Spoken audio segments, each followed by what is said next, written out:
तो बच्चों देखते हैं CBSE 2025 physics paper Bhopal region का question number 13 case based question है। तो चलिए केस समझ लेते हैं। मेटेलिक कंडक्टर है, इलेक्ट्रॉन जो कि थर्मल मोशन के कारण मूव करते हैं, कोलिजन होता है, ठीक है। बट हम जानते हैं the energy emerge out with a different speed but in random direction. तो फ्रीक्वेंट कोलिजन की इलेक्ट्रॉन टकराते हैं और रैंडमली एक दो डायरेक्शन में जाते हैं। Now we consider all the electrons, their average velocity will be 0. तो if we consider all the electrons, अगर हम सारे इलेक्ट्रॉन्स की बात करें तो क्योंकि रेंडमली हर डायरेक्शन में जा रहे हैं तो उनकी एवरेज वेलोसिटी 0 होती है।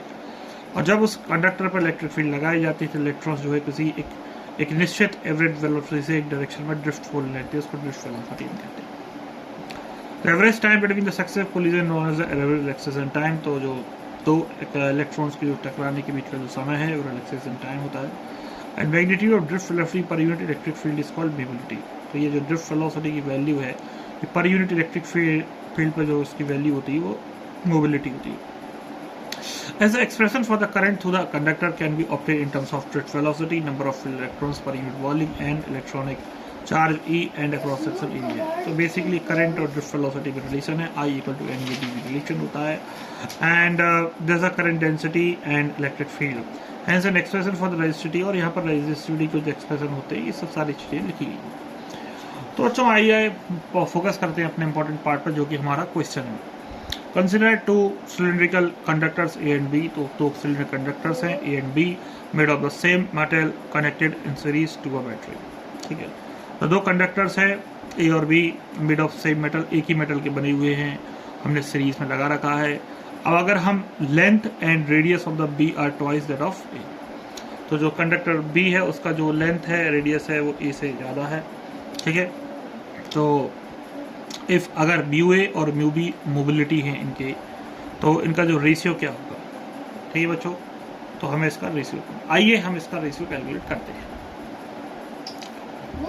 तो बच्चों ड्रिफ्ट वेलोसिटी का जो फॉर्मूला होता है वो होता है ई टाउ अपॉन एम। मतलब इसमें ये मैग्नीट्यूड ऑफ चार्ज है और ये रिलैक्सेशन टाइम है और ये मास है। तो बच्चों हम रिलैक्सेशन टाइम जो होता है कंडक्टर का वो बेसिकली अगर आप उसका टेम्परेचर बढ़ाएंगे कंडक्टर का तो रिलैक्सेशन टाइम बढ़ेगा। अगर आप टेम्परेचर की लेंथ और उसके डायमेंशंस इफेक्ट करते हैं तो रिलैक्सेशन टाइम का ऐसा कोई डायरेक्टली लेना देना नहीं होता। हाँ, रेजिस्टेंस टेम्परेचर चेंज होगा और लेंथ चेंज करने से या एरिया चेंज करने से, बट उसका रिलैक्सेशन टाइम चेंज होगा ये नहीं होगा, ये हमें देखना पड़ेगा कि रिलैक्सेशन टाइम का रिलेशन रेजिस्टेंस के साथ कैसा है। तो चलिए बच्चे आइए देखते हैं। तो बच्चों किसी भी कंडक्टर का जो रेजिस्टेंस होता है, अगर आप चैप्टर 3 करंट इलेक्ट्रिसिटी पढ़ेंगे तो उसमें आपको एक फार्मूला मिलेगा, मैं यहाँ पर लिख देता हूँ। फार्मूला है R equal to m l upon n e square A. तो बच्चों यहाँ से आप कंक्लूड कर सकते हैं कि रेजिस्टेंस जो है इनवर्सली प्रोपोर्शनल होता है रिलैक्सेशन टाइम, क्योंकि हमें रेशियो निकालना है बच्चों। तो हमने ये देखा कि यहाँ से जो ड्रिफ्ट मोबिलिटी है वो डायरेक्टली प्रोपोर्शनल रिलैक्सेशन टाइम की। और बच्चों यहाँ पर हमने लेंथ बढ़ा दी, एरिया भी एरिया दुगना करके रेडियस दुगनी करी है हमने यहाँ पर, इसकी 2r कर दी। अगर इस कंडक्टर की जो रेडियस है r है तो इसकी 2r है, लेंथ इसकी l है तो इसकी लेंथ 2l है। तो बच्चों हम यही देखना चाहते हैं कि अगर ये लेंथ डायमेंशंस को वेरी करने पर क्या टेम्परेचर बढ़ेगा, और टेम्परेचर बढ़ेगा तो क्या रिलैक्सेशन टाइम चेंज, क्योंकि रिलैक्सेशन टाइम टेम्परेचर डिपेंड करता है। तो आप अगर कंडक्टर का रेजिस्टेंस बढ़ा तो उसका टेम्परेचर चेंज हो जाएगा, तो ऐसा रिजल्ट रिलैक्सेशन टाइम चेंज होगा। इसलिए हम लोग रिलैक्सेशन टाइम और टेम्परेचर के बीच में डायरेक्ट लिंक तो नहीं होती, बट रेजिस्टेंस के थ्रू एक लिंक होती है, या डायरेक्ट लिंक ही कह सकते हैं, ठीक है। तो कंडक्टर का रेजिस्टेंस रिलैक्सेशन टाइम से इनवर्सली प्रोपोर्शनल होता है, ओके। अब रेजिस्टेंस अगर आप देख सकते हैं यहाँ से, ओके। अब हम इसका रेशियो लेते हैं, ओके। तो अब हम जानते हैं रेजिस्टेंस इक्वल टू, तो हम बेसिकली अगर हम जो रेशियो निकालना है उसमें तो म्यू 1 अपॉन म्यू 2 बेसिकली हमें लिख रहा है relaxation time of conductor 1 upon relaxation time of conductor 2, और हम रिलैक्सेशन टाइम को रिलेट कर रहे हैं, यहाँ से हम कह सकते हैं relaxation time is inversely proportional to resistance. Okay, तो यहाँ पर रिलैक्सेशन टाइम रेजिस्टेंस के इनवर्सली प्रोपोर्शनल है।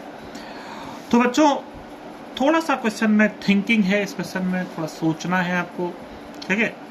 तो mu 1 upon mu 2 is equal to, तो बच्चों हम लोग लिख सकते हैं इसको 1 upon R1 upon 1 upon R2। तो बच्चों ये रिलेशनशिप है ना फिजिक्स का paper, equal to R2 upon R1। Okay, अब बच्चों हमें इस R2 अपॉन R1 का रेशियो निकालना है। तो बहुत आसान है ये, हम जानते हैं कि रेजिस्टेंस इक्वल टू रो, जब रो कंडक्टिविटी होता है, मेटल चेंज नहीं होता, कंडक्टिविटी चेंज होगी नहीं। तो यहाँ पर ये रेजिस्टेंस लेंथ के डायरेक्टली प्रोपोर्शनल होता है, एरिया के इनवर्सली प्रोपोर्शनल होता है। तो ये हम लोगों ने ओम्स लॉ में ये सारी चीजें वैसे भी पढ़ी हैं। तो बच्चों देखिए, तो अगर हम कंडक्टर की सेकंड में हम डायमेंशन चेंज कर रहे हैं, जो सेकंड कंडक्टर है हमारा, उसकी length L equal to 2L है, L1 कह दें या L2 कह दें, और उसकी जो R2 है वो 2R के बराबर है। ओके, तो इसको R1 कहें, तो ये L1 L अपॉन A ही रहने देते, R2 को देखते हैं। R2 equal to row, length उसकी जो है 2L के बराबर है, और एरिया A तो वो रेडियस पर डिपेंड करता है, तो पाई, और R2 है 2R, तो R के बाद तो 4R square, pi into 4R square. तो बच्चों जैसा कि आप देख सकते हैं यहाँ पर R2 इक्वल टू 2 1 जा 2, 2 2 जा 4, तो रो अपॉन 2 पाई R स्क्वायर। तो बच्चों अगर हम रेशियो ले लें R1 अपॉन R2 का, तो R1 है बेटा रो L upon A upon R2, और R2 है रो अपॉन A को हम लिख सकते हैं पाई R स्क्वायर, R2 को लिख सकते हैं रो अपॉन 2 पाई R स्क्वायर। तो बच्चों जैसा देख सकते हैं रो L, यस इसको भी, और यहाँ पर लेंथ भी इसकी डबल हो गई है बच्चों, जैसे देख सकते हैं आप, ये रो इंटू 2L, ठीक है। नहीं ये 2 से 2 कैंसिल हो गया, ठीक है बच्चों, ये डबल नहीं होगी, कैंसिलेशन हो चुका है, सॉरी फॉर दैट। तो ये 2 पाई R स्क्वायर, ठीक है बच्चों।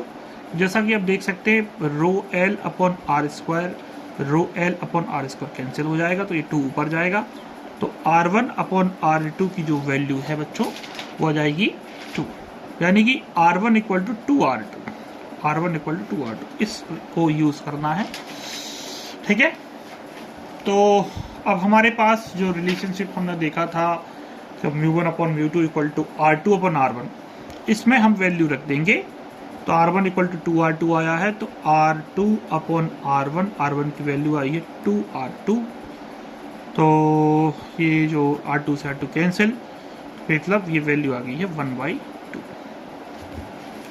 तो बच्चों जैसा कि हमसे पूछा भी गया था कि हमें रेशियो निकालना था कंडक्टर 1, देखिए आप क्वेश्चन, अगर आपको ये देखिए conductor 1, conductor A upon V का, तो यहाँ पर 4 ऑप्शन है बच्चों, 1/2, 1/4, 2 और 1। तो यहाँ पर आंसर नंबर 1/2 मेरी तरफ से ये आंसर होगा, अगर कुछ एरर हो गया तो पता नहीं, लेकिन कॉन्सेप्चुअली आप देखें तो हो सकता है कुछ कैलकुलेशन एरर। मैं बता दूं हमने किया क्या, mobility equal to e tau upon m, mu का रिलेशनशिप टाउ से डायरेक्टली आ रहा है, ठीक है। टाउ जो है रेजिस्टेंस के इनवर्सली प्रोपोर्शनल होता है, ये फॉर्मूला है इसका, ठीक है। इस हिसाब से बच्चों मैंने रेजिस्टेंस और लेंथ और एरिया में रिलेशनशिप हमें ओम्स लॉ का पता ही है, तो उस हिसाब से मैंने इनका रेशियो निकाला और ये पता करने की कोशिश की कि R1 R2 से बड़ा है या R2 R1 से बड़ा है। फाइनली इसको हमने वैल्यू रख दी यहाँ पर, और हमने ये 1/2 आंसर किया।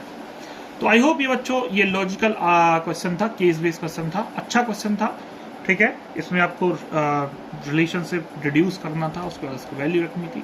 तो बच्चों ये सॉल्यूशन अगर आपको अच्छा लगा है, मेरा वीडियो अच्छा लगा है, तो आप चैनल को सब्सक्राइब करें, वीडियो को लाइक करें, तो शेयर करें।